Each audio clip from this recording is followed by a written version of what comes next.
Thank you all for coming. My name is Dan Lurie. I'm a board member of the Chicago Music Commission who is hosting this event. Just a quick introduction for some of you who don't know what the Chicago Music Commission is. We are a 501c3 nonprofit organization founded in 2005. We are a group of a volunteer group of concerned citizens acting on behalf of Chicago music and the Chicago music community with a three-part mission. One is to promote Chicago music locally, nationally, and internationally. Two is to act as an independent advocate for Chicago's music community with government and the business community. And third and finally, our mission is to nurture and help grow Chicago's music community. I want to quickly give you a brief schedule for tonight. We have a panel here that I will introduce shortly. Larry Rothfield from the University of Chicago is going to give a presentation on the study that they just released that was commissioned by the Chicago Music Commission called Chicago Music City. He's going to do a presentation on that. We will then have this panel up here answer questions that I will throw at them. Pretty wide open questions, hopefully have a free-flowing conversation that should last about an hour, hour and a half. Don't hold me to that, hopefully longer. And then if there's time left over and there's interest, we will field some questions from the audience. Before we get going, I would like to thank Larry and his University of Chicago team. They did a wonderful job in putting this study together. They spent a lot of time, were very generous with their time and their resources, and I think it's a wonderful document that really is a one-of-a-kind benchmark of where Chicago music is today, and the Chicago Music Commission is certainly going to use it as that as we go forward and measure how well Chicago is doing in meeting the goals of the community. The other organization I must thank is the Harris Theater, who's been very generous in helping us put this event on. They've been great in setting this up, and as you can see, it's a wonderful space here, so thank you to them. And with that, I'm going to turn it over to Lawrence Rothfield from the University of Chicago to introduce us to his colleagues' report. Thanks, Dan. As Dan said, we were approached by the Chicago Music Commission and asked to look at Chicago music and try to tell the world how strong the music industry was. And for us, that was really actually a question, actually two basic ways to answer it. The first way to put this is, how big is it? That is to say, how many jobs, how many seats in the clubs, how many performances, and what's the bottom line revenue-wise? And again, what we're giving you is basically a snapshot of the industry, not a snapshot of the industry as it has economic ripples, but just how big is it in itself. Second set of questions involve determining how good is the live music scene. That is, say, who's performing, can you get into a show, how much variety is there, how much grassroots action is there here in Chicago. And we could have answered these questions just for Chicago, but we think that numbers by themselves don't mean very much, especially economic impact numbers. So we really wanted to know how Chicago stacked up against other music cities. How is Chicago better or worse than Austin or Nashville or Atlanta or Seattle, and so on. So the question that Sonny Rollins asks is the same one that we asked. We got to make it real, but compare it to what? So I'm going to turn it over to Dan Silver and Sarah Lee, my co-writers on this report, to show you some of what we found. Thank you, Larry. I know that PowerPoint and bar charts were not the things that drew you out here on a very cold evening, but I do want to walk you briefly through some of the measurements that we took in order to get a sense of how big Chicago's music industry is.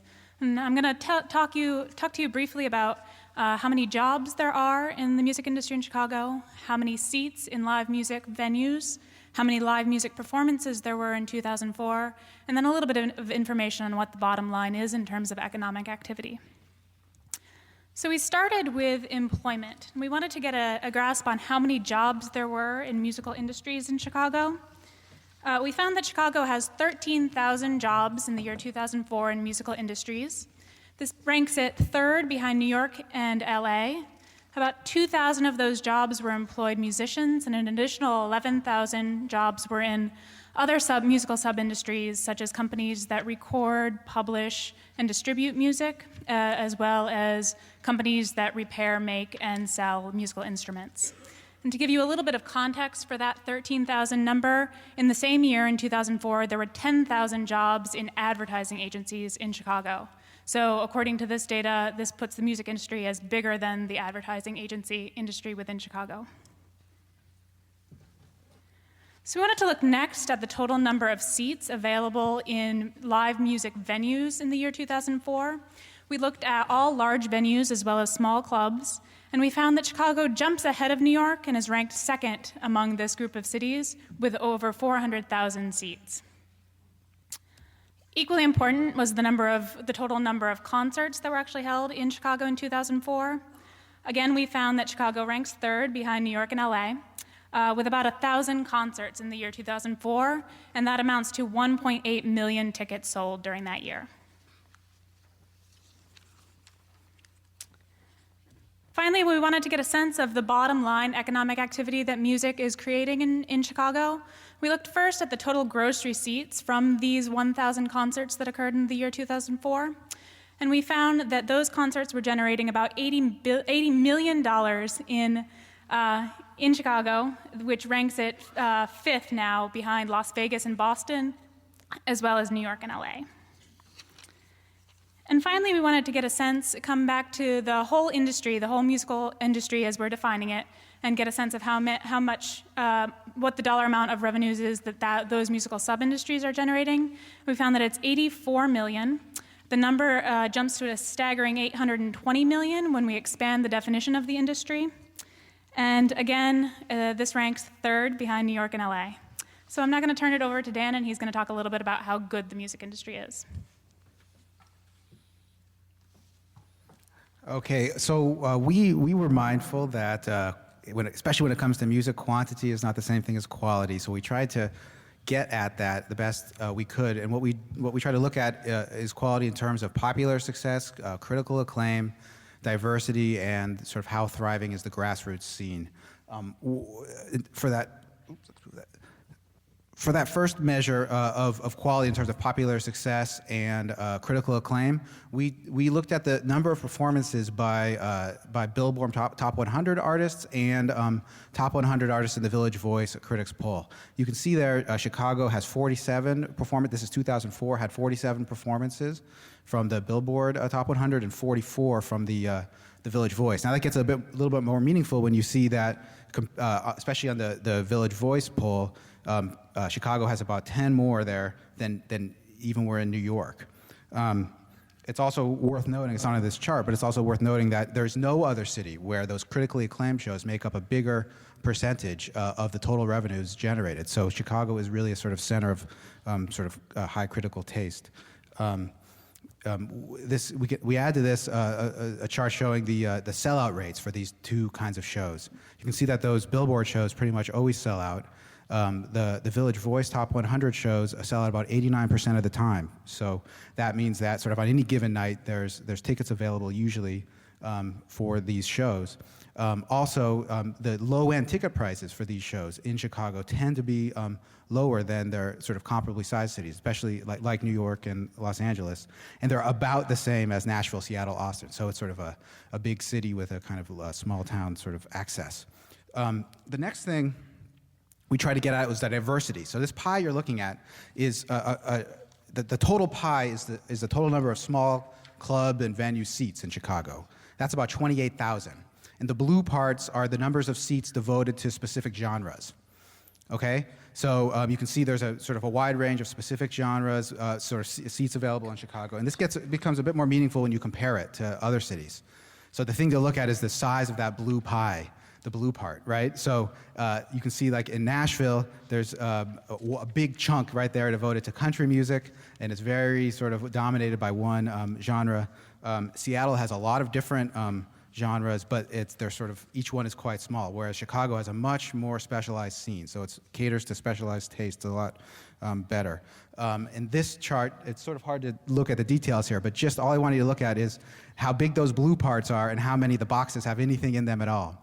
The thing to see is that Chicago's blue part is bigger than New York's and LA, so it has, as we say, sort of even a more specialized scene than those, even though those may have a couple more genres represented. The last bit is about the size of the grassroots scene.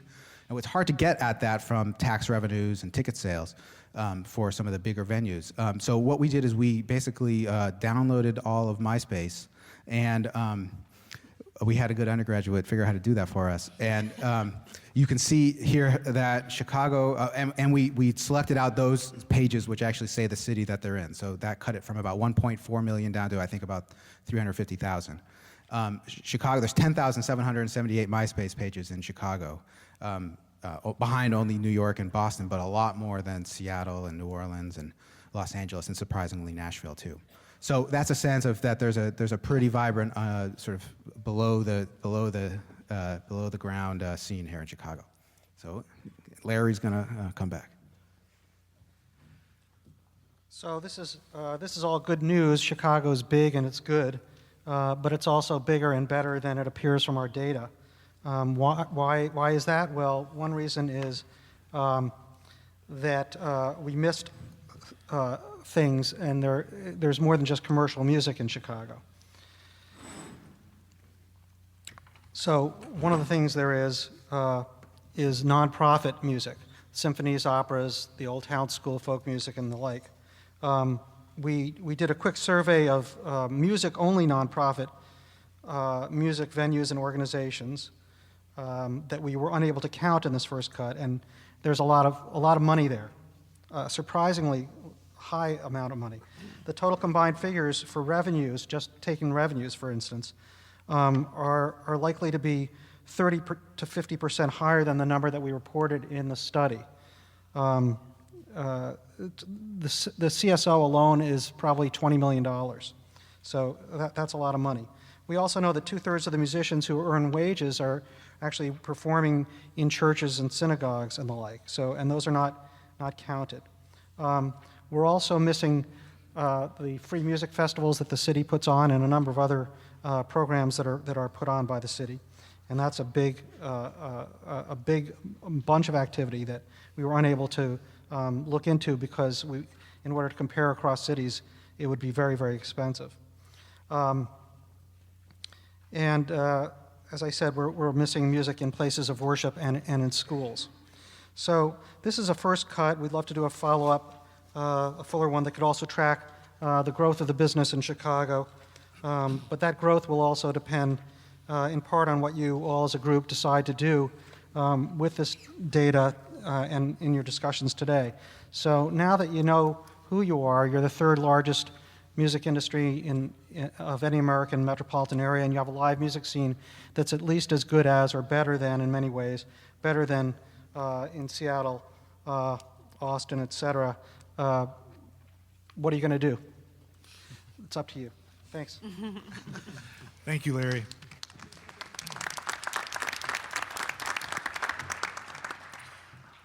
Before we get to that, I want to introduce this large panel we have here, and I will try to move quickly without speaking too fast. And I'm going to go in alphabetical order, which is not how these folks appear on stage. Our first guest is Shala Akintunde. Shala is a CMC board member. He's a multimedia producer and songwriter and the creator of the cult phenomenon Seven Spoon, a member of the four-man rap group Qualo, and the CEO of Chicago-based The Movement Worldwide, Inc. Martin Atkins. Actually it would be helpful is if, as I call your name, if you could raise your hand in case some folks can't see. Martin Atkins.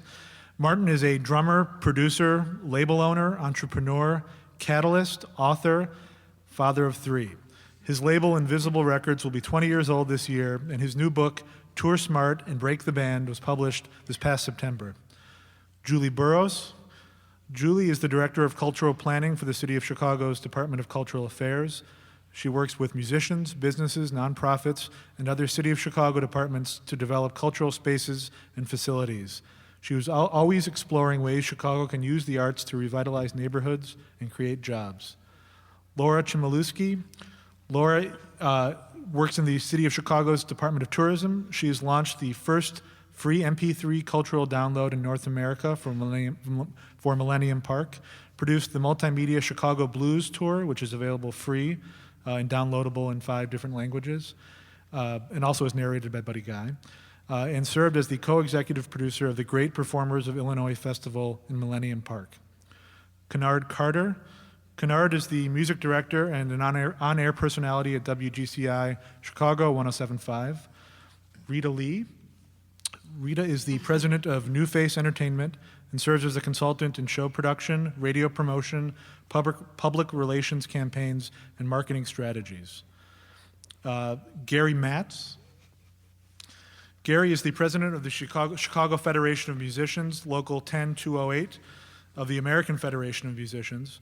Chicago Federation represents professional musicians in the Chicago area, including members of the Chicago Symphony, Lyric Opera, and Grant Park orchestras, as well as theater, recording, and freelance musicians. Jerry Michelson. Jerry is one of the founding partners of Chicago-based Jam Productions, the largest independent concert promotion company in the Midwest. David Miranda. David is an on-air personality at Univision Radio, La Calle 103.1 FM and 93.5 FM, and a Chicago-based entertainment reporter for Escandalo TV. Sean Murphy. Sean is the Midwest Director of Membership for the American Society of Composers, Authors, and Publishers, known as ASCAP. He's also a member of the Board of Governors for the Chicago chapter of the National Academy of Recording Arts and Sciences, known as NARAS, and an adjunct professor at Columbia College. Paul Natkin. Paul is also a CMC board member and the founder and owner of Photo Reserve Inc., a concert photography business based in Chicago. He also, I should note, serves as CMC's interim executive director. Heather M. Nelson Beverly. Heather is an entertainment attorney specializing in music business-related issues and serves on the board of governors of the Chicago chapter of NARAS. She is based in both Chicago and Oakland, California. Henry Hank Parrott Jr. Hank is a co-chair of the Chicago Council on Global Affairs Task Force, the Global Edge, an Agenda for Chicago's Future, and co-author of the task force's report on Chicago culture. He's also a musician, a member of the Chicago Council on Global Affairs, and a professor of law at Chicago Kent School of Law, where he served as dean from 1997 to 2002. You've met Lawrence Rothfield. Alan Salzenstein. Alan is a professor and the head of the Performing Arts Management program at DePaul University School of Music Business. He teaches courses on the music business and legal issues in music. Getting close. Chris Schneider. Chris is a CMC board member and manager of Pressure Point Recording Studios in Chicago, which is located on South Michigan Avenue. Mix Magazine recently named Pressure Point the best new recording studio in the U.S. And last but not least, Michael Yerke. Michael is the vice president of Midwest Booking for Live Nation, one of the largest concert promoters in the country. Michael books the House of Blues and Congress Theater, among other venues in Chicago. He's been with Live Nation for 11 years, before which he booked the Avalon, China Club, and Cubby Bear. So thank you for listening to all that. From this now, we're going to jump right in to ask some, what I think are some meaty questions. And my hope is that this is a pretty free-flowing conversation. So we've got nameplates. If you have trouble hearing anything like that, please shout up. But we're going to jump right in because we've got a lot to discuss. And my first question is going to be directed at a few folks. Hank, Martin, Laura, and Heather. And this is a question for all of you to weigh in, and after those folks have spoken up, please, other members on the panel, jump in. Do you think Chicago is a part of the larger conversation? Do you think music and the music community are a part of the larger conversation about what Chicago is and where Chicago is going? If not, what can we as a community do to make ourselves more vocal? Hank, do you want to start? I think it is not sufficiently a part of the larger conversation. To refer to my recent experience in this task force that looked at Chicago's future as a global city, The 35 members chosen from diverse backgrounds were eager to talk about economics and about physical infrastructure, and they were receptive to the prevailing idea that what makes cities successful is that they're places where people want to live.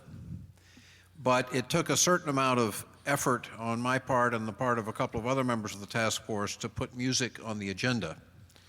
But once people understood that music is a part of what makes a city a place that people want to live in, they were quite receptive to having that on the agenda, because they recognized that all of the academic data shows that what makes cities successful is that young people want to move there, and once they're there, they want to stay there. And that the arts in general, and music in particular, are an important reason why young people elect to move to or stay in a city.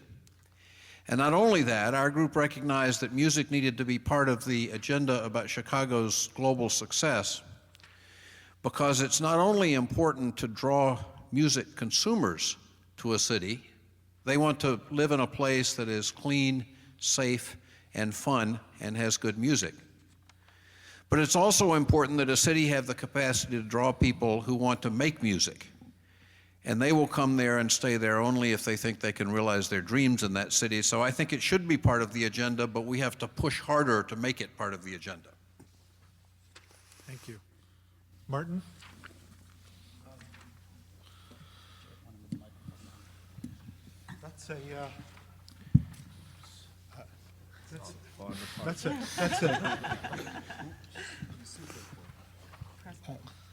I like what Chuck just said, but it's tough.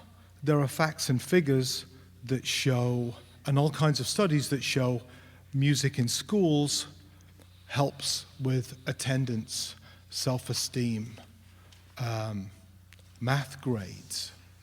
But it's an entirely different problem to get music to be included in a curriculum.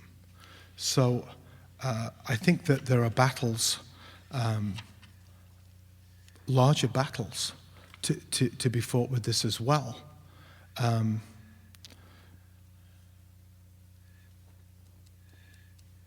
Yeah, it's tough. It's tough. Music's cool. Music makes a city vibrate. And we know that the way people feel is important because that affects the stock market, right? But it's just a different problem entirely to look at the way people feel as a driving factor of the stock market, right? So I don't know how we get to that point. Hopefully after today we've got a little more insight. But Yeah. It is a tough This is a problem. great start. Absolutely. Laura?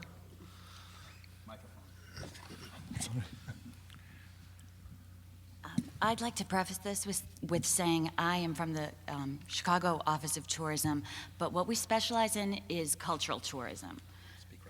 Can everybody hear me?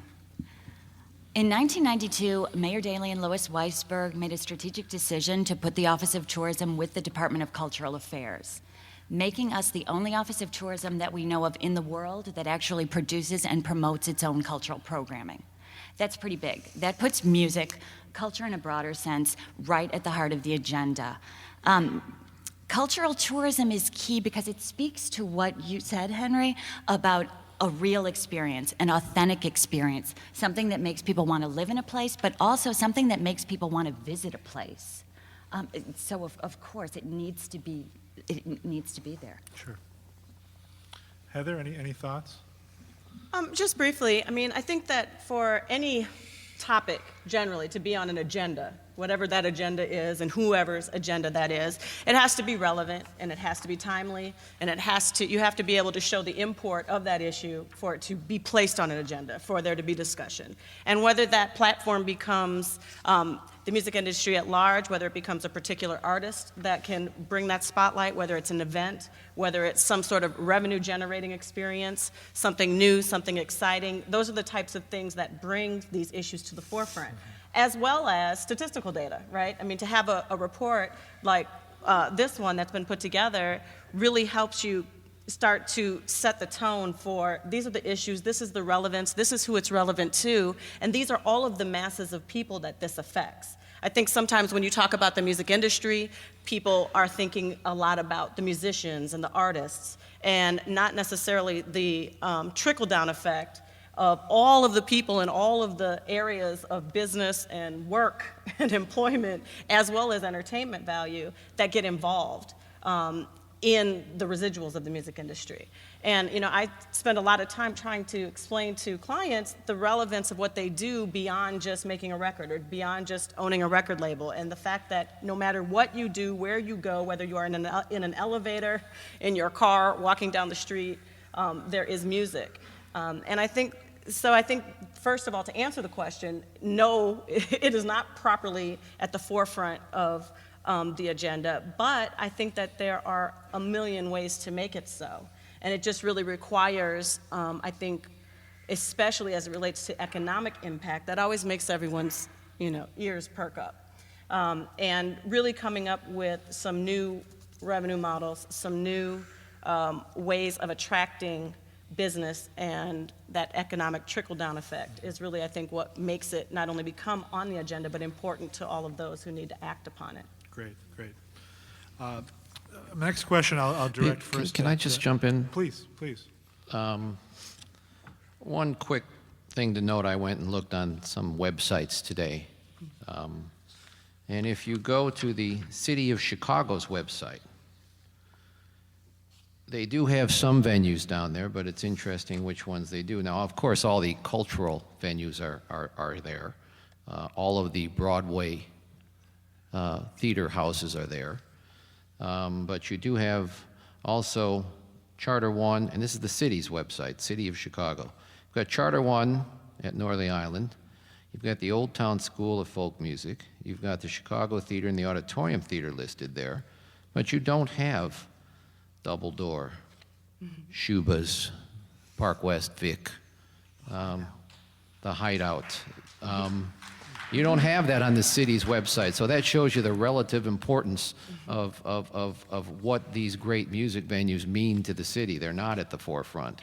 And if you go to the Chicago Convention and Tourism Bureau site, they even have some more gems that don't include any of the ones I just mentioned. But they do have Buddy Guy's, I'll give them credit for that. They do have House of Blues in Kingston Mines. And they also have one of the more important venues in town, the Admiral Theater. Suppose we shouldn't be laughing. We don't know what that is. Wow. Let me, Jerry, if I could come back to you on a related front.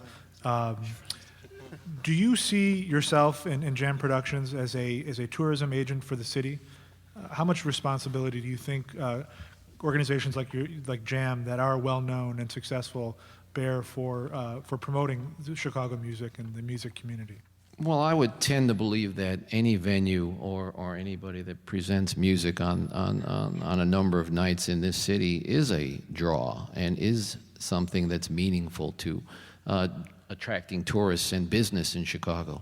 So, yeah, I think that whether it's House of Blues or what we do here, or what Double Door or the Hideout or any of us do, is really, really important. And but it's not been recognized by the city. And thank God the commission did the report that you did to try and get some momentum going and get some attention to one of the more important parts of what we bring to tourism and what we bring to this city.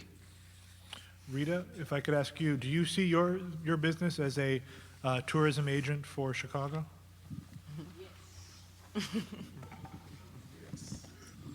Yes, twice and yes.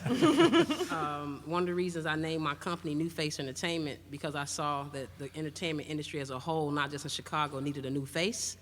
And so when I'm out and about in other cities, I represent Chicago in a way that people don't believe I'm from Chicago. So therefore, when I bring them in, I bring clients in to record in Chicago, I bring acts to Chicago to do different concerts on a local level, and they get to see Chicago. I say I'm a concierge Chicago, so if you come in, I take you to La Passage, I take you to different places that you wouldn't even go to. I take you to the Double Door so you can break your band, and people like, I didn't know this existed here, and I'll say, why?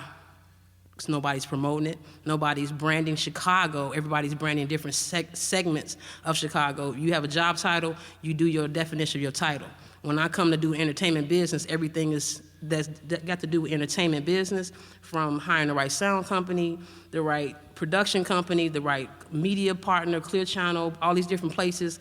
Affinity, you have to know about these different industries in your city in order to integrate them and help people feel comfortable to come and enjoy themselves. Acts and A-list artists today call me when they want to have a good time, and I feel very proud about that, because when they leave, they don't have a whack experience. And for me, where I'm involved, when you have a whack experience, you don't want to come back. And if you go to Atlanta, LA, they're whack cities, but they have good experiences.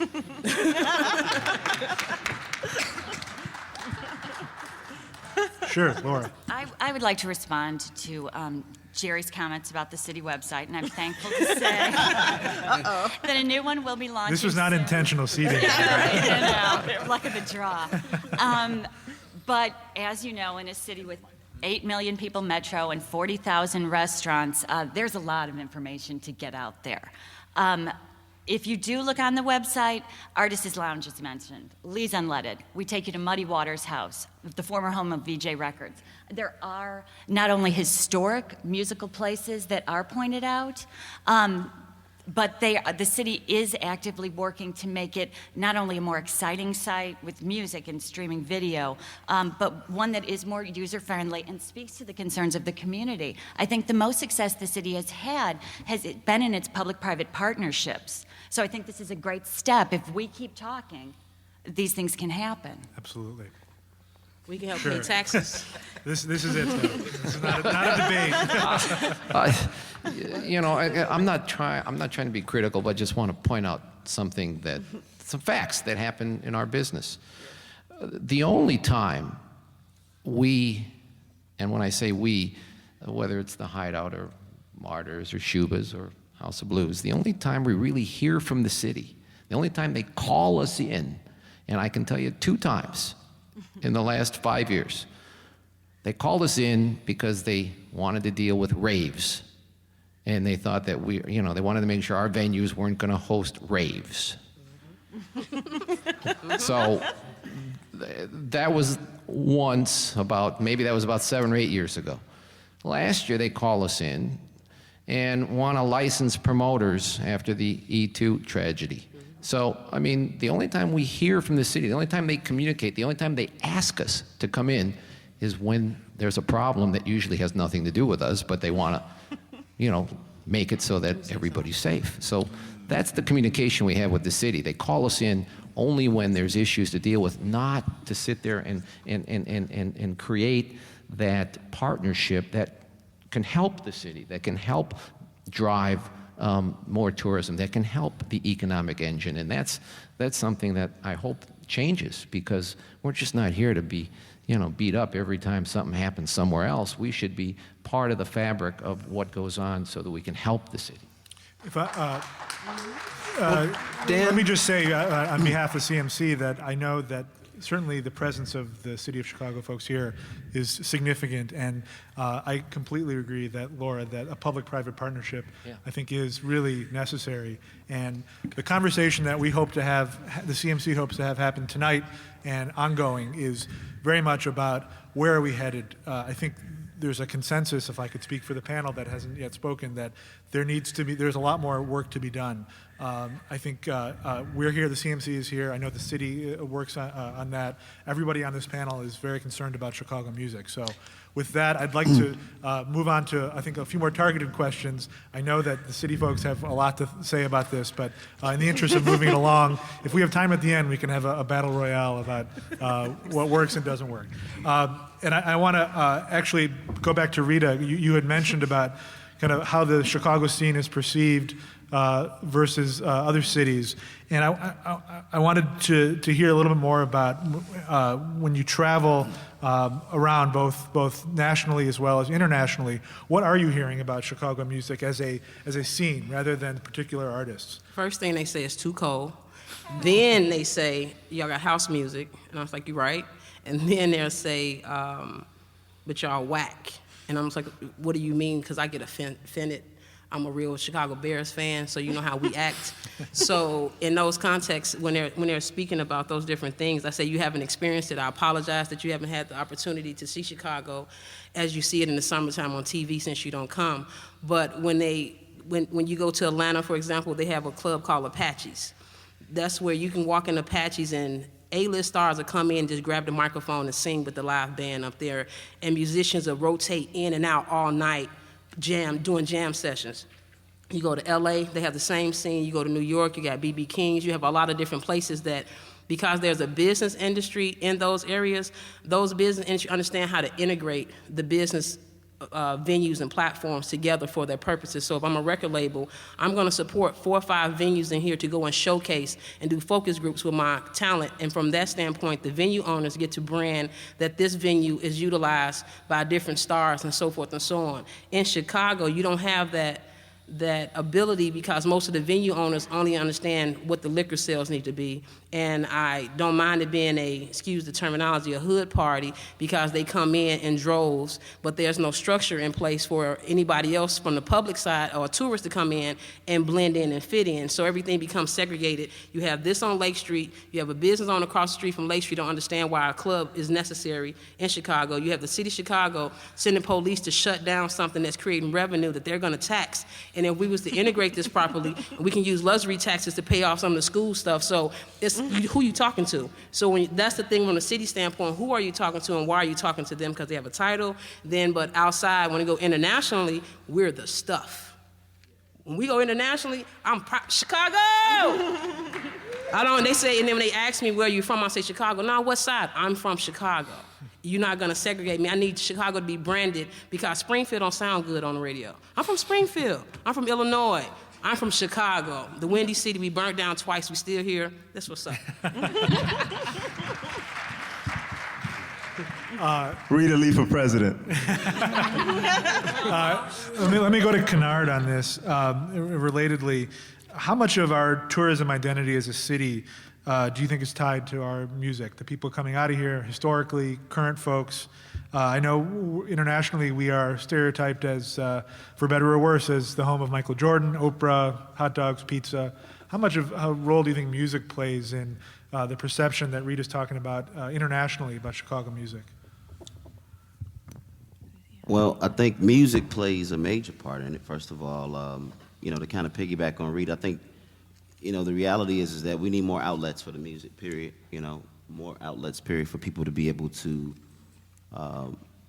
showcase the ability to be able to even demonstrate why, they even need to be a part of a more broader scene of being into radio or be exposed into a larger piece. So I just like to be able to see really, people to get, having, being a part of the a club scene, more showcases, kind of like Rita mentioned a minute here. But overall, I think that people don't come to Chicago because they don't realize the reality of these pieces having been branded, like we mentioned. And if people would see that, if people could see the smaller venues wanting to do local showcases, I think we'd see more A&Rs come into town. I'd come to your club to be able to hear a hot act, so maybe possibly play on the air. There's some different dimensions ultimately that I think that are right in our grasp, but because of these misconceptions, people are afraid. So it definitely has a direct effect on the tourism because people don't want to come. People don't want to be exposed to it. It's here. It's here to be touched, to be reached, but the outlets for the music aren't being exposed and branded in a proper manner. And one thing that I've taken, a real big handle on, especially as a part of WGCI in the year 2008, is that we've made a real big part to try to grab talent, to grab music here, specifically here in Chicago, and play it on the air with some specialized programming. Hopefully so that talent, A&Rs, executives, whoever you are coming through Chicago looking for talent, for people are coming in wanting to hear the mainstream pieces of music here in Chicago that aren't regularly played on the air. Unfortunately, radio influences everything. So, and again, that's bad. I'm not saying that it is. There are things that I play in my car that is great music. So I think that with these different venues, the same things that we're talking about collectively here, I think influence all those pieces of tourism. And the more and more people can begin to see the economy turn and evolve, you know, from a sense of, you know, music and opportunity being able to be created, I think that people will begin to move to Chicago to record without even knowing Aretha Lee. My God, you know? No, I mean, I agree. I agree they need to know you, Rita Lee, but all I'm saying is that, you know, it would be great to know that this information was that this was so known to everybody. This is kind of like, Rita's like a diamond, you know, in this, but it shouldn't be like that though, right? There should be multiple people here with all the same information and being able to get it, but unfortunately it's not the case. So I think it has a direct effect on, you know, on the way people come in and view our city. Thank you. Let me weigh in on that. I would just, I'm so glad you brought this up. Last year, 44 million people visited the city, bringing in $10 billion in additional revenue. Part of the mission of our office, and a big part, is to get people off of the parts that they visited 10 times before and into the neighborhoods. We have a program called Chicago Neighborhood Tours, where we eat in local restaurants, we go to local clubs. We, the city, needs your help getting people into the neighborhoods, especially the media. That's critically important to the health of this city. And so anybody who wants to continue this dialogue, please come and talk to me, because we're always looking for ways to get people into the neighborhoods. Great. Dan, I would like to hope that some parts of this program this evening actually could come up with concrete commitments. As was just said, Chicago is luckier than some other places because there are lots of people around the world who come to Chicago already. They come as tourists, they come through O'Hare, and sometimes they spend more time at O'Hare than they wish they would. And when you could spend 24 hours at O'Hare, as too many people do, and you would look in vain, I think, for any indication whatsoever that there is any kind of independent music activity in Chicago, let alone the names, addresses, or websites of the venues that David mentioned before. Everybody who checks into a hotel in Chicago has in his or her hotel room some kind of indication of things to do in Chicago. And at least the guides that I have looked at, you would look in vain for any indication of those 10,000 MySpace pages or any of the venues that David mentioned. Everyone who comes to a convention in Chicago gets a packet of stuff about the city as well as the subject matter of the convention. It seems to me that one of the things that we could take, one of the ways that we could build on the momentum of this outstanding report that CMC caused to happen is to have some commitments made tonight. This is low-hanging fruit. We could have a commitment, for example, from the two city offices represented, from CMC, and from at least David Miranda, to put together the beginnings of a listing of these unknown venues and unknown types of musicians that would be presented at the airport and would at least be presented on the website, and then could migrate into the paper stuff that people get in hotel rooms and in convention packets.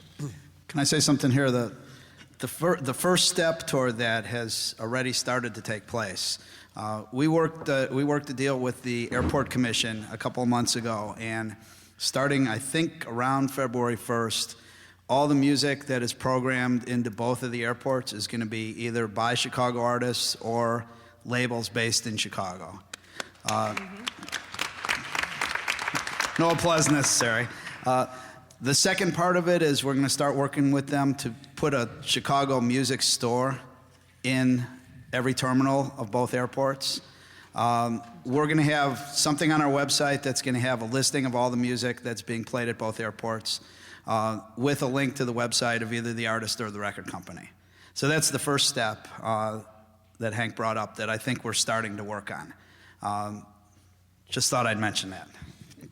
No, that's a great point, Paul. And you know, it really does come down to what do you do to make your city relevant. nationally, internationally. Yes, you will have your Oprahs and your Michael Jordans and your R. Kellys and your Kanye Wests and your Smashing Pumpkins. And those are going to be breakout people, icons that people will naturally associate your city with. But at what point are you creating new things, like what you just talked about, new initiatives, things that are bigger? You look at the fashion industry is starting to come to Chicago and making there be a fashion week. You have to force that, and you have to find the business people who have the capabilities and the understanding of the importance of all of this to make new things happen. Award shows in Chicago. Yes, Sony Records may not be right there on Michigan Avenue, or Universal Records may not be there, but why does that not mean that there can't be some other type of something that we coin, that we brand, that becomes us, and that starts to now change people's association? Everyone from any convention anywhere around the world can come here and go, we have to go to a blues club. We have to, because that's Chicago. Chicago's blues, Chicago's jazz, yet ironically, your study says we're amongst the lowest consumers of those genres of music. So there are things that we have that we're known for, but if we want to be known for other things, it's our responsibility to make that happen and not just sit and wait, go, oh, I wonder who will be next. And it's about making Chicago an agenda in itself.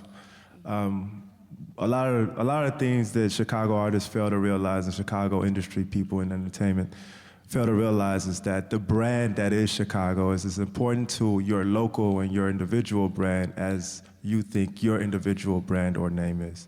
So it's very important that we make all our agenda Chicago. Include Chicago in your agenda, because it will make you far more money and bring your success far quicker if we all are enrolled and working on the agenda that is the brand Chicago. I keep saying Chicago because there's basically more power in collective push than there is an individual push. Well, it sounds like we have there are kind of two levels working here. There's the in terms of shining a brighter spotlight on Chicago and its music community. There's the branding side of things, which other cities have done fairly successfully, cities or communities or partnerships between the two. And then there's the grassroots level, which is how do we grow Chicago's music community to reach the capacity that this report seems to indicate it has. And that's what I'd like to turn to next and ask Sean and Michael Yerke, Sean Murphy, to talk about, if you can, the City of Chicago's Department of Business Affairs recently overhauled how it interacts with local businesses, especially the music industry. And they created essentially a mentorship program where music venues with deep experience and a good track record serve as mentors to either nascent venues or venues that have had a tougher time meeting compliance. Do you think that kind of model is something that could be applied on a larger scale? Are there other kind of collaborations between government and the music community, especially the business side, that could bear fruit like that apparently has been very successful? Michael, you know more about the club scene than I do. I'll be honest with you, I don't know about that that partnership. I mean, and if they definitely haven't talked to me, and they may have talked they may have talked to our general manager, but I doubt it. I mean, the last thing that him and I spoke about was, again, sort of referring to what Jerry said, when problems happen and because of we do have a 4 a.m. license. They asked for a kind of a detailed security plan and how we're going to, all venues that have 4 a.m. licenses needed to submit that by a week or two ago. And that's really the last thing that I know about us dealing with the city. So I'm not aware of any mentorship program. Like I said, no one's asked me about it. Anyone? I don't know, have they asked anybody at your office, Jerry? No. Yeah. I would say, kind of on a related issue, that we could do a better job of educating Chicago songwriters and artists. They are the smallest business people in the city of Chicago, and they're the ones who are the engine for this entire music economy. And the ones that I deal with on a day-to-day basis are woefully uninformed about their basic rights as copyright holders, the ways that they're going to be able to make money in the music industry.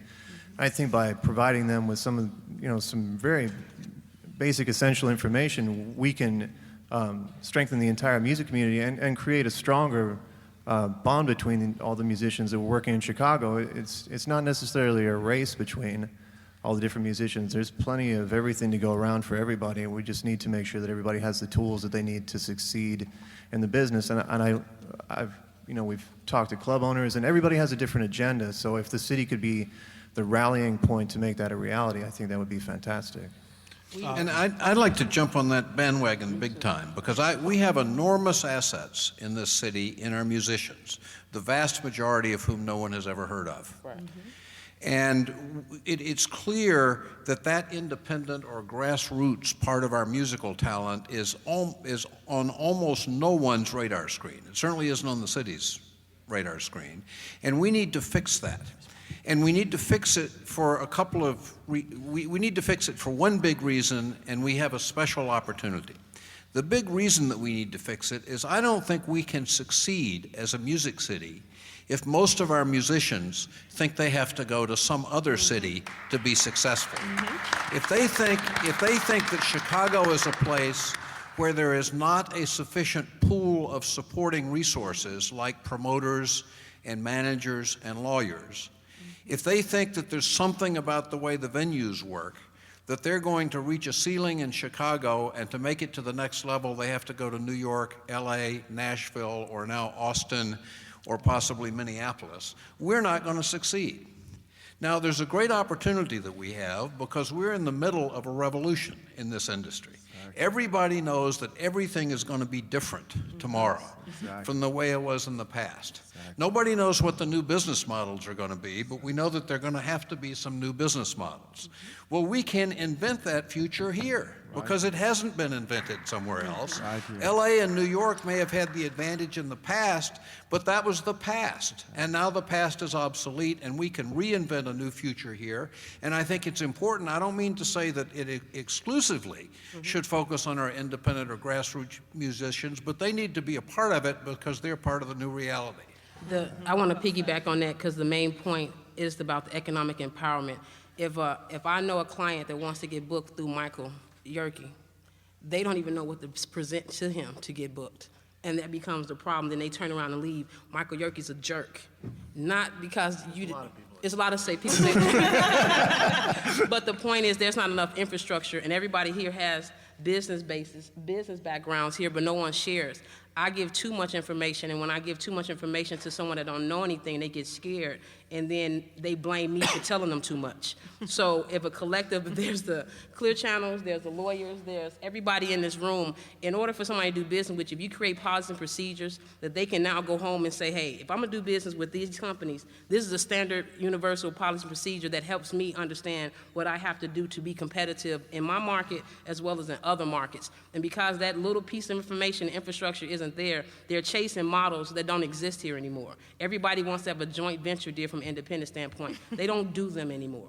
I tell a label they don't do that anymore, they think I'm hating. So if there's a universal platform or website for, get in the music industry for dummies, no disrespect, but it's what's happening because we don't have a real model to follow, and all the true successful business models are so big. And Jam, everybody want to blame Jam for not being able to do concerts here, but they do it, but get your business up to a point that they can don't mess their brand up, and that's where a lot of people get confused here. There's a problem when we start to look at people who want to move to LA or New York. If we want to keep those people here, I know people who are training to be recording engineers who are looking forward to a bright future in Los Angeles, and they haven't managed to find out yet that there aren't any recording studios in LA. I think,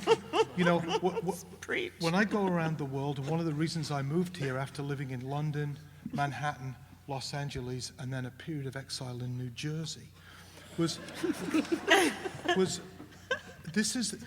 I'm a DIY or die punk rock do-it-yourself guy, and this is a city where people roll up their sleeves and they do it. Oh, the PA exploded, let's go and get another one. I got Michael Yerke out of bed when the elevator broke at the House of Blues. And people come together and do things. And I don't think the solutions lie within musicians blaming club owners or entities blaming the city for any of this. I think the solutions lie with empowering each one of us to do what we do anyway. If there's a cool scene here, there are people driving it. I work 28 hours a day, 9 days a week. I don't need any help from the city. Give me a page and access so I can have my guys spend 9 28-hour days programming that page with movies and all the rest of it. I sent Paul a movie this afternoon. And that page will speak for itself. I don't need you to interpret what we're doing and put it on a list. Nor would you want to, But right? give me a page and we'll do the work. So it's just about letting people do what they do anyway, and letting these ultra tiny niches speak for themselves. I've got to say two things here. There are two guys in this front row here that probably have nurtured more local bands over their careers than anybody else in the city of Chicago, and that's Michael and Jerry. And they probably won't say it themselves, but I can't even imagine the amount of local talent that has played on all of their stages over the years. I think the problem is a lot of people have not reached a business level where they know how to make that happen. And it's not that difficult. I know when I was managing bands, it was very easy to get a band to play at the House of Blues. It was very easy to get a band to play at the Metro, as long as the band was good enough to draw some people. Because there's no way that anybody's going to put somebody on a stage if nobody's going to show up. On that note, I have to keep on patting ourselves on the back. One of the things that we've done is we've created a series of seminars, forums, that teach people how to do things like how to get a gig at the House of Blues or how to get a gig at the Metro. They're all available on our website. They're free to the public. We do them with the Department of Cultural Affairs. Julie and I program them all pretty regularly. And they're all about how to get to the point where you can get a gig at the House of Blues or at the Metro or at Park West. And that happens a lot, and it should happen a lot more, provided that people will learn to work in a business-like manner. I would like to just kind of carry on from what Hank and Martin brought up, which is this whole point about people leaving, right, and feeling like you have to go elsewhere. I think probably everyone in this room has heard it, if not said it themselves, that, you know, I've got to get to one of these other metropolises because that's just where the pot of gold resides. And, you know, as I travel around the country and maybe do seminars and, oh, what do you do? Oh, entertainment lawyer. Oh, where? Chicago. Oh, really? Yes, there's a huge music community in Chicago. I've known that since I left law school and started practicing here. And now what I'm getting is, oh, I see you've moved. You went west. So you must have gone to LA. No. I happen to get married because I'd like to have a life and have a husband, so I happen to have to move to the Bay Area, but my firm is still based in Chicago. My cards say Chicago. I am a licensed Illinois attorney. I am a Chicago attorney. This is where, for the last 10 years, my business has thrived, and I could never abandon that. And I think business people, the corporations, the city officials, the venue owners, the politicians, people who actually have the information, have the ability to create a business, to create things that employ or create events and things like that, are who have the responsibility to make people realize there is business here. I mean, I've even talked to other attorneys who are just like, well, gosh, where do you get the business? Like, well, number one, you should probably kind of be good, but number two, it's here. But if you are just sitting in your office waiting for it to knock on your door, it may not do that. And there's just, I think there's an underserving in a lot of areas, from, you know, from the studio engineers to, again, professionals. I've tried to find an entertainment accountant forever. That shouldn't be a problem. We should know who we are. We should be able to be a referral base to each other. We should be able to, if there's a big event, everybody on both of these rosters and people in the audience should all be able to be employed in order to pull something like that off. And that's how you start to generate it and keep it here. The city can write a big check and we can start off that. Alan, go ahead. Yeah, I think that's also identifying a question that we've been begging with everything we've been talking about. It seems that there isn't a great deal of synergy among those in the local music industry. You're right, it's there, but everybody doesn't know where it is. We've talked a lot in the last hour or so about Chicago, that it says Chicago, that the city contacts us. To be honest, I'm not sure what that means. Who are we? Who is the Chicago music community? And I think in order to even move the conversation forward, it's got to be identified. We've talked about branding, but what is it that Chicago music brands? That's a very good point. The study itself has shown us that we are probably one of the most diverse music cities there is. In some ways, that is our brand. We are the most diverse, but that's also the most difficult to market. Exactly. How do you market that? That's not a niche. And that's a great point, and I think answering that question is something that the CMC is committed to doing, if it's possible to answer. Right, and I do think that the Chicago Music Commission is on its way to beginning that and starting that foundation, but I also think it's a task that could be extraordinary without everybody's participation. We were told there were over 800 organizations that were part of this study, and yet countless others that weren't.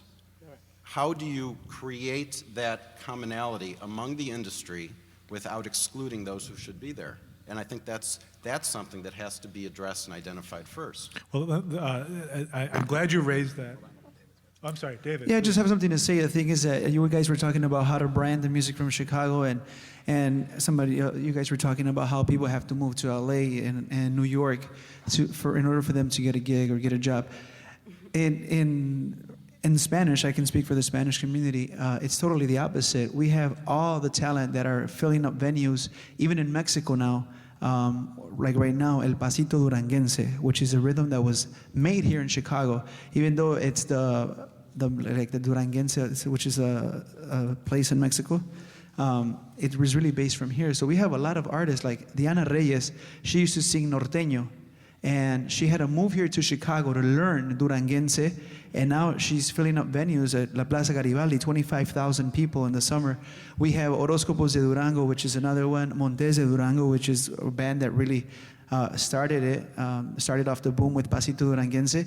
I guess it would, right now when I was hearing everybody talk, I came up to the conclusion that a lot of these artists originally were doing something else, like norteño, like grupero, like baladas. Right now, there's a band called Capaz de la Sierra, something very popular that the singer was assassinated, and there was and the news all over. Well, one of the band members was in Liberación, which was more of a romantic grupero. I don't know what I say grupero. More of a romantic style of music, and now is with Capaz de la Sierra. So mainly, I guess, adapt to whatever is going on, because they're all moving from Dallas, from Mexico even. This girl that I was talking about, Diana Reyes, moved to here to create the Pasito Duranguense, and it's a big boom. It's Pasito Duranguense right now here in Chicago. It was selling, just like reggaeton was a big phenomenon. Now it's only a style of music, and slowly but surely, pop is coming back to the Spanish. So I guess maybe adapting, is what you call it. Sure. Oh, thank you. And I think one of the things that this study points to is that there is a thriving music community in Chicago, and it's not getting the recognition it deserves on an international scale. And so I think everybody here at this panel, and I'm sure all in the audience, are very interested in changing that.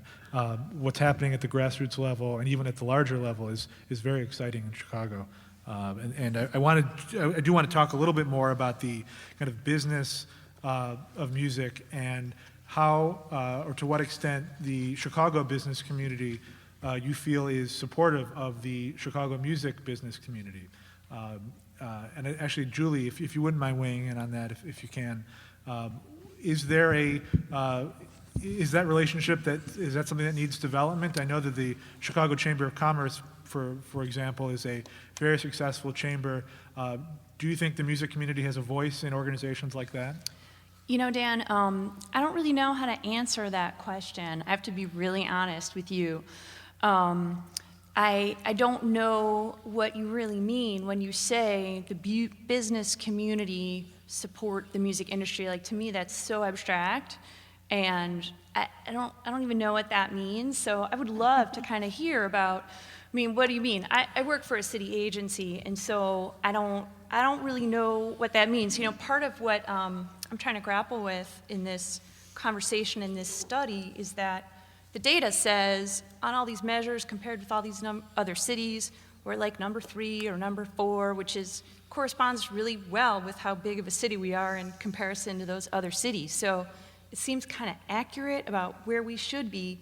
And I would love to get a sense from you guys in the music industry of sort of what is the negative, what is not. I mean, I hear about recognition, but from a lot of other measures and things I hear from our music staff, you know, Mike Orlov and Barry Dolans and the people who book our music festivals, what I'm hearing is that, you know, they're extremely well attended, they're very popular, we're growing and adding things all the time. And that music, the creation of music and people writing music and playing music is like booming and thriving, and there's this amazing grassroots MySpace thing going on. So I would love to hear about what does the industry need, you know, and that to me speaks for the need of an organized music commission that says, okay, music industry, this is what we need from the business community, and I just have no idea clearly what that is. So sure. Maybe we can start to discuss that. That's a great question. I open that up to everyone. I would like to add that let's try to keep it focused on the general question that Julie asked, which is what does the industry need, rather than her speaking as a representative of the city of Chicago, because I don't want to, we've been down that road. But I think it's important, and that kind of is a benchmark question as to, do you think this study accurately captures Chicago where it is and where it should be going? That to me is the kind of fundamental question that I think we're all here to discuss. So at the risk of getting crazy here, I open that up to anyone who wants to weigh in. All right. One thing the industry needs music, basically. Music is life's soundtrack. Everywhere you go, you hear music. So what's booming right now is licensing and publishing. It's huge. Corporate America doesn't even want to deal with record labels anymore. We're making more business as the movement worldwide, and we switched our model. We're making way more money on licensing, publishing now, dealing directly because there's no middle person. And frankly, they don't even want to deal with the record labels anyway because of the history the record labels have. They rather deal directly with the artists or people who immediately manage the artists. So there's a lot of money in licensing and publishing. So what does that mean for Chicago? Chicago is huge in advertising. We have major, very successful advertising agencies here. The people who are now working for these advertising agencies grew up in Chicago, a lot of them. So they grew up listening to Chicago hip-hop and juke. White kids, Latinos, Asians, black kids, all working corporate America who grew up loving psychodrama, Twister, DJ Chip, listen to Power 92, 106 Jams, and all of that. And now they're in a position where they can license your music, and they're doing that. And we're capitalizing on it, so I suggest you do. Because what New York and LA does is go around the corner or across the street and make money. So we can do that here. We just need to recognize what kind of businesses we have here and capitalize on the businesses we have here. Use the models that are set up in our city, not the models that are set up in New York and LA, pretty much. Another huge licensing agency has been Harpo Studios. All right. For the last maybe 5 years, we've done so much work with Harpo licensing music because Oprah, of course, I guess in anticipation of launching her network and knowing she'd need content even beyond what she needs for her show and her other productions, is just all over the place. And I think Shala brings up a great point, being creative in how we even approach what is the music industry. When I talk to young law students who say, I want to be an entertainment attorney, so where do I need to go? Meaning what other city? And I say, entertainment. So there's radio stations, there's television stations, there's advertising agencies, there's all kinds of media companies, Playboy magazine, that's copyright and trademarks till you drop, if it's not against any moral standards that you have, and so forth. There is a huge business, you know, even now the sports companies, you know, all of the major sports companies, Nike, Reebok, they now have global music marketing and entertainment directors who are creating events to brand their athletic gear, to brand their shoes, that all incorporate what? Music. Jerry, can I? I'm sorry. Rita, one sec. I'll get you, Rita. Sure. I'm going to go in this order. Actually, I have a sub-question to Gary. Since this study and the CMC's hope, the study proves, I think, or demonstrates, and the CMC's hope is to show that Chicago music is beyond just the performance side of things. It's about jobs. It's an economic engine for Chicago. Is there capacity for a growth in that area? Are there more jobs that on union side and non-union side that you think should be happening in Chicago that aren't? And if so, what kind of conversations are happening about changing that situation? A lot of what you talk about, the job situation, the members that our union represents are working in the Chicago Symphony, the Lyric Opera, the Grand Park Orchestra, recording studios doing commercial music, and also some freelance musicians. As far as the jobs go, I think that it's almost like two cultures out there. There are the musicians who work under union agreements, and there are the musicians who work under non-union agreements, and sometimes they're union members as well. So as far as the jobs for union musicians, we do see them increasing, not at a tremendous rate, but we are constantly organizing new workplaces and representing the musicians there. Some of the things that we talked about earlier that might bear going back to for a second is the Chicago branding idea. You know, there's no ensemble in the world that's more branded than the Chicago Symphony. If you travel throughout the world, that orchestra is recognized as one of the preeminent orchestras. And it's happened over a long period of time, but what caused that to happen was excellence of the product and exposure to an audience. So through their recordings, through their tours of Europe, they were recognized, they became recognized as one of the preeminent orchestras in the world. Same thing for the Lyric Opera Orchestra, for the Lyric Opera in general. When you talk about economic impact, one of the reasons that Boeing came to Chicago was because their CEO was a big opera fan. So one of the important factors that brought Boeing here, and you can imagine how much money that means, was because of Lyric Opera. So, you know, to go back to your question about growing, it is growing, but from our standpoint, from the union standpoint, we only have we have more identity in those kinds of workplaces where there are highly skilled musicians who have highly defined job roles. So in terms of us measuring what the jobs are there in the non-union world, it's hard for us to say. But we have a unique opportunity now. The entertainment industry is, as we know it, is collapsing as it's been in the past few years. That it's no longer. That leaves an opportunity to create wealth. Think wealth. We should all be thinking wealth. We should all be taking advantage of the opportunities that are opening up in the new age of the entertainment industry. And that's not about jobs. You know, that's about careers and putting yourself in a situation to gain tremendous amounts of money, being fulfilled in what you love doing. Well, if I without disagreeing with you, if I could throw that back to Gary, where does Chicago stand competitively because of? Actually, this is an assumption that maybe you could disown me of. The overall, the union membership is declining in most labor sectors. Is that true in the music sector?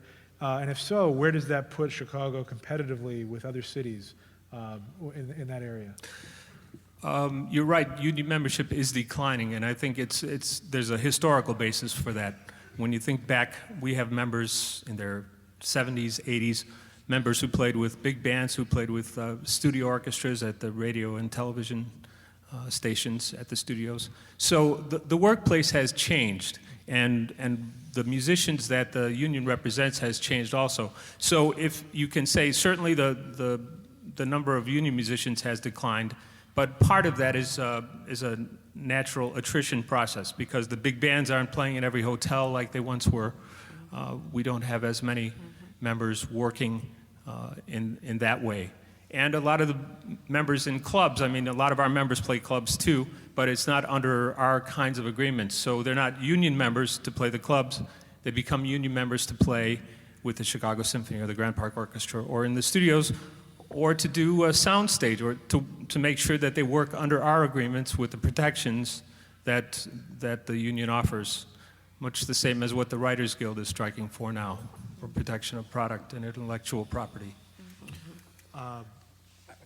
Rita, I'm sorry. I'm a Chicago business, and so you asked about Chicago businesses. I'm here in Chicago, and I know what the business model that we are all looking at hasn't been really rewritten since the 40s and the 50s, and we're modeling ourselves behind that. With New Face Entertainment, the download cards that you see iTunes have in place and all the different people, New Face Entertainment created that as a working business model first. The download hour on Power 92, Click That I on GCI, when I had complaints from Shala and people saying I can't get on radio, I didn't understand why every time I go out of town, it's a fight between radio, record stores, and the labels. Nobody's synergizing the timing of all this product that needs these impressions to go into sales to create revenue. The union is there for those professionals that's in the orchestra pits where they know that there's a governing revenue stream coming in that they want to get a piece of and making sure this particular musician is not taken advantage of. But then there's those other writers that's being taken advantage of because that person don't want them to know the business. So if I empower you to get on the radio and give you a full hour, you don't understand it because you feel somebody should give it to you. Chicago thinks everybody's supposed to give them something, and I don't know where that came from. Somebody can help me with that. You don't want to go and make things happen. So I go to New York, and Kevin Lyles and everybody fly to come meet me. They say, well, Rita, why doesn't Def Jam understand that digital downloads is where you should be right now? Because the overhead of pressing up CDs isn't really in place when you can test market something without any overhead. Just bring it back to single business revenue model. Me being me said your people are dumb. Didn't know I shouldn't have said that. Because if they're dumb, he's dumb. But henceforth, no one's at Def Jam now under that point. But because my business people that's here, they didn't know that I was making this push. But when I go to push in the Clear Channel gets it. So now they have Strip online. They have Strip where they're doing the pick the artist and all this different type of stuff. But I'm a local company that did a tipping point that changed the world. My infrastructure that you guys look at MySpace, I created that so artists have ability to upload music to be heard because they couldn't afford to compete with the business model they were going against. And when you have people like myself create new business models, then I don't care about having the credit for it. You can Google me, I do, but at the same time, if it's opening up so I can have more opportunities for my clients to take advantage of because their budgets can't compete, that's where we are from a business standpoint of supporting each other when we are able to come up with new business models, not talking about the problem all the time. Create a solution. But most of the times, everybody still wants somebody to give them something. Nobody wants to work for shit in Chicago, excuse me. And we have a tremendous opportunity to do that right now. So that's Shala, let me pass this question around. We've heard a lot, and I think the folks in the audience have heard a lot about some of the needs in Chicago's music community, what isn't happening. What kind of conversations are the industry folks here having with their peers, whether they're in Chicago or outside of Chicago? I'm an attorney. There's a bar association to which I belong. There are lots of ways that attorneys with a particular area of interest or even general interest can communicate with each other, share ideas, solve problems. Is there that kind of conversation happening in Chicago? And is this an industry problem? Is this a Chicago specific issue? How would you characterize the kind of networking or non-networking that is or isn't taking place? Let me say that I think that first, I think that the piece is connected to education and the investment in your education, period. You know, investing in the time that it takes to get the information you need. When I'm a little discouraged when I think about the evolution of this cycle of music and hearing about classical music and how we're going to develop new fans of classical music and today's 5-year-old who wants to play the violin or the trumpet or the saxophone, and those pieces aren't necessarily in schools and in some urban communities where we aren't supporting music education, and we're there in some of our other schools and places where people are getting information, and now it's becoming more minute. Well, not minute is not the word, but it's becoming more trickle down, more ground level, more grassroots for how people are getting music. Like Rita mentioned here a minute ago, iTunes, Rhapsody, and the way kids are getting music today it's evolving in such a major way, and there's a disconnect between where we sit, or at least for me, being in radio and commercial radio, where people believe that I'm the front line of how to get your music exposed, and really I'm like way down the food chain. way down the food chain. And it's okay for you to work the club circuit. It's okay for you to go in, maybe hire somebody to possibly help you out and get a better education, get a little bit more information. It's okay for you to work MySpace. It's okay for you to work these other dimensions of exposing your material before you come to the radio station and present your material to say why you deserve to be on the show. So I think to say that these conversations are happening, they're happening, but they're happening in individual settings. We aren't creating a collective sense, and we aren't patting each other on the back. We aren't cheerleading what people are saying. People are saying some of the same things on this panel, but I hear about some of the things that the CMC is doing. There's a collective piece that somehow people need to feel like they're a part of it. We need to feel like we created it. I don't know where that comes from, but there's a part that we all have and related to something that's much deeper. Being in a city like Chicago, which is very industrial, which is very educational based, but there's a piece somehow that's attached to just being segregated that is imminent in the music community. And I think that we still haven't addressed the issue that the gentleman down here raised, which was very good, on the line of diversity. There's so much diversity in the music, but maybe we just spend the next 5 minutes talking about that solution. How are we going to integrate the diversity to be able to come to a common ground, to create a ground to explode this thing? Because we can talk about all day about these different issues which we have, but how can we integrate? Where are we? Where are we with understanding that we're different, or whatever it is with music that, musicians today, that we love the way music is created in strings and pianos and those sounds, but what are we doing to get people to continue to want to invest in those, and kids stop coming to radio or traditional radio and looking for some handout and don't want to do the work themselves. That's why the labels are diminishing in a lot of places, because, people aren't putting in that time now. People aren't putting in those pieces now. We're looking for some immediate success of exposure, and people don't know who you are. So you get a record played on the radio, and then 6 weeks later it's gone now. Your buzz is gone. Who are you? The Roots have never had a record played on the radio, and I love them. Sellout shows and a number of different places. I'm sorry, they have had some before, the Roots have, but in a more traditional means, they're not looking for that. That doesn't warrant their success. So maybe it's related to how we describe success, which comes back to the passion of music. It's okay to just be passionate and love music still, and not necessarily be rich off of music. But those pieces, we're trying to combine a number of different pieces here that we haven't really given a lot of answers to. So I think that's kind of what we need to kind of keep the conversation focused if we want to really get some solutions out of this. A central office that brings people together, I think, is essential. The CMC seems to be doing that. Another plug for the CMC. Look, we're all here. I'm sure this is the most diverse panel any of us has ever been on. So I think the charge of a central office, whether it be the CMC or a Chicago music office located in Mayor Daley's office, I don't know. But one center office or one center office that brings everybody together and makes sure that the agenda of a Chicago industry is held is the simplest solution, I think. Who knows how much the state of New York donated to Universal Records so that they could stay in business? Do anybody know?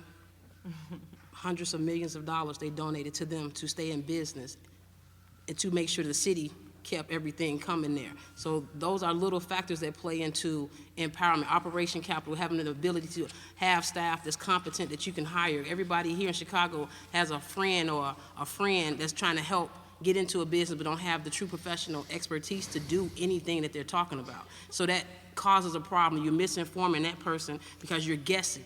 I saw that on MTV, I'm going to apply that today. No, that doesn't work. We have to understand it's an economic empowerment. We need operation capital to create more revenue streams, and we can't rely on just me putting my money up and you don't get it. I'm going to lose out. We have to collectively understand that taxes can come in here as different revenue streams. You can do a collective event right now, and if you can bring 1 million kids together over a course of a year to do something integrated with school, you can fund something in their schools. There's a lot of stuff that we can do, but I don't think anybody really wants to do it. And I say that, and anybody want to challenge me, we can get something done tomorrow. That's how simple it is. But we want to keep talking because we don't have any money to play with. We just keep talking and playing with thoughts. Jerry, you want to add something? Yeah. First of all, I mean, this goes back about 10, 15 minutes already. The Chicago Music Commission report is great, and I think I was talking to a few people before, but let's look at how other organizations operate. And we don't need to recreate the wheel, but I think that there are some successful models that work together in their own community and work with the city and work to highlight what they do as an industry. And that's, you take the League of Chicago Theaters, who have organized and are on the same page and try and put forth an agenda that helps all of the Broadway theaters. And I think that the Chicago Music Commission is the first step in that direction. So if we have a body like the League of Chicago Theaters that represents and speaks for all of us, I think that creates power. Because us as individuals can't do that, but us as a united front can.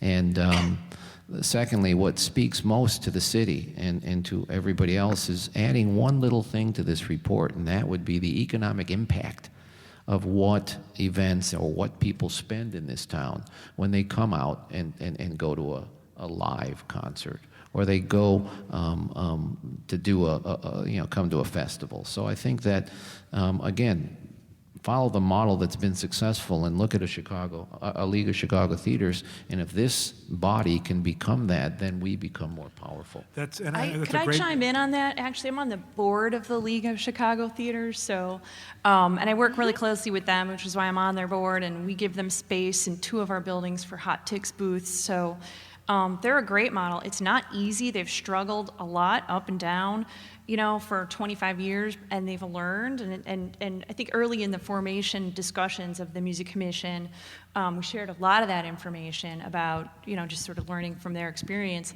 One of the things they did is they included for-profits and not-for-profits. So yes, it's the Broadway theaters, but it's Steep Theater, a tiny storefront on Sheridan, is on the board also. So it really encompasses nonprofit, for-profit, big, small, and it didn't always. They had to learn how to address the needs of the community as it evolved.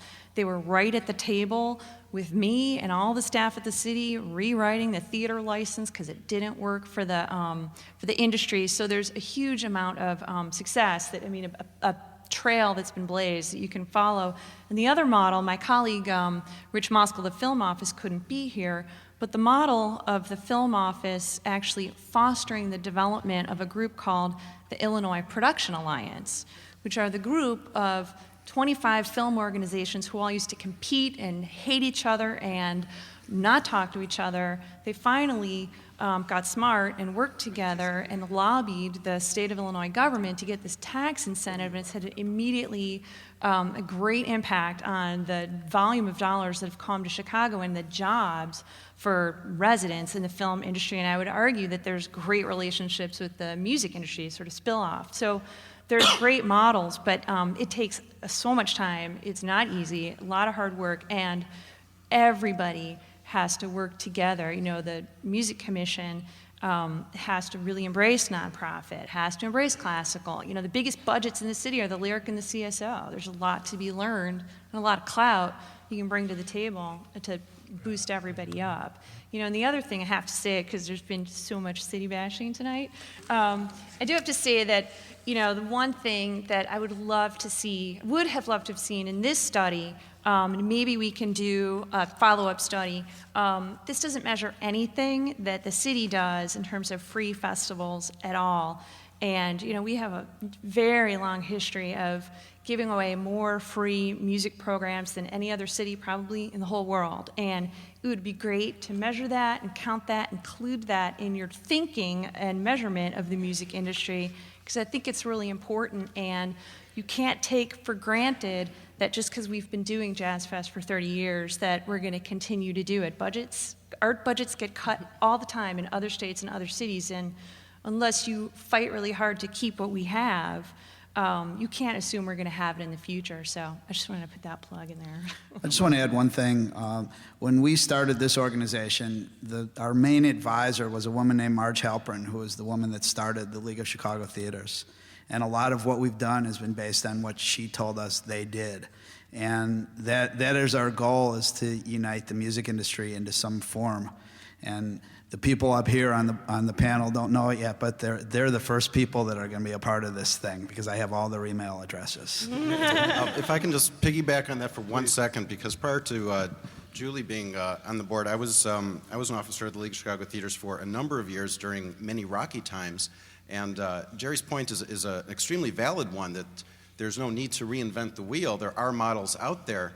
But I do want to reiterate a few things that Julie brought to well, and I have to correct one thing that you said. Marge was the executive director for a number of years, but she didn't form it. She came in many years later. The league had many rough times, and it's because of some of the things that we've talked about, because of the difficulty in representing a diverse community. And the League of Chicago Theaters has approximately 200 to 225 organizations that it represents. We've already heard that we're probably way over 800, if not much more. So we are talking again about a diversity issue. And it creates a structure that, it creates a problem that needs to look at how to structure that appropriately so that we are all represented appropriately. So I do think that the League of Chicago Theaters is a great model to look at, but I also think that, that other models and input from everybody needs to be involved in trying to put together some kind of organization. I just wanted to actually, the point he made was something that I was sitting here toying with, that I wanted to make sure I shared with you guys. As we talk about the diversity of the music genres in the city, and as we talk about how do we come together and start to support each of the subsets and start to find solutions as a group, as opposed to every single little segment trying to find something separate, I wanted to share with you guys actually some great things that I know about that some people are doing that I think can be an example and maybe start us even thinking of more ideas. I'm on the board of NARIS, people that do the Grammys, and we're right now organizing an event called From Bebop to Hip Hop. And it's basically an analysis of the influence of jazz music into hip hop, and it will feature some relatively known as well as not so known jazz and hip hop artists, producers, and so forth to have that discussion. There's a member of the NARIS board, her name is Rachel Barton Pine, and she's an amazing violinist, and just one of the best people I know. She has a couple of different initiatives that I just think are absolutely fascinating. Number one, she has done a study that talks about the integration of classical music into contemporary urban music, and whether or not that's something intentional or whether it's a fad from violinists to, being with Jay-Z to, other types of integration of classical music. She also has a foundation that has created a study of and put together a compilation of classical composers of African descent. She then raised money so that some urban children could have violins and other classical instruments, and they actually put together, I don't know if it was a series of concerts, I know there was at least one concert that featured inner city youth playing these classical pieces by historic African or people of African descent composers. You've got the events that CMC does. Very educational panels. It's always cross-genre. It's never necessarily just focused on only one thing, and it's the ABCs, those things that we say a lot of our community is missing, which is the education aspect and understanding how do musicians even protect their own music to have a commodity to then exploit and generate revenue from, and things like that. I want to say one thing here is that we make it a point to try to keep these things as cross-genre as possible. We need help from especially the people on the panel to get the word out that these things even exist to the parts of the community that don't even know that they exist. Right. Which is totally my point, because you all do those events, I've been a part of them, I've been a part of those events, and they're fantastic, and they have great turnout. And yes, of course, it could always be better. You know, NARIS does events. ASCAP does wonderful mixers where they'll have everybody come out, songwriters, producers, artists, to come meet and be in a place where they can all start to work with each other and start a dialogue. So there's a lot of really wonderful initiatives in the city that not only are cross-genre, but they're also address needs of artists as well as the business side. And I think that finding a way to synergize, to partner more, cooperative efforts, you know, events that are co-sponsored by the city, NARIS, ASCAP, and CMC, things like that. So now you have a broader based audience and you have a collective effort that makes people feel included and not excluded. Great. We can learn a lot from our Latino community too, because they're doing an amazing job here. As we're getting late in the hour here, I'd like to kind of try to put this great conversation in some context. As I mentioned at the outset, the CMC is only a few years old, and thanks to the effort of its board and people like Paul who have been there from the beginning, we are now just starting to get our feet and reaching out to all the stakeholders. That's yourselves, it's everyone on this panel, and times 10, if not times 100. It's a conversation, as Julie mentioned, that is always going to be challenging. We think our agenda is pretty ambitious, but we also care so much about Chicago music and Chicago that we think it's imperative that we do what we're doing. And so we think this conversation here is one of many, in fact I know it's one of many, that we are having across the city, privately, publicly. We look forward to doing something like this again, whether it's in the academic context like this or something a little more informal. I'm not sure, but that's something we are going to do and work with our partners at the city, in the industry, yourselves, performers, people from across the city and across the country really who love Chicago music, to try to take it to the next level and truly turn it into give it the recognition it deserves as a world-class city. So I want to thank you all for coming, braving the cold. It means a lot to us. It shows that Chicago music is alive and well, and I think this event is going to be up on our website, which is chicago-music.org. It'll be up, I can't give you a date, but soon. Keep checking it. And you can pass that around to folks who weren't able to make it, and also use it as you see fit to spread the word. We need your help. We appreciate it. Thank you again for coming, and thank you to this wonderful panel. They did a great job.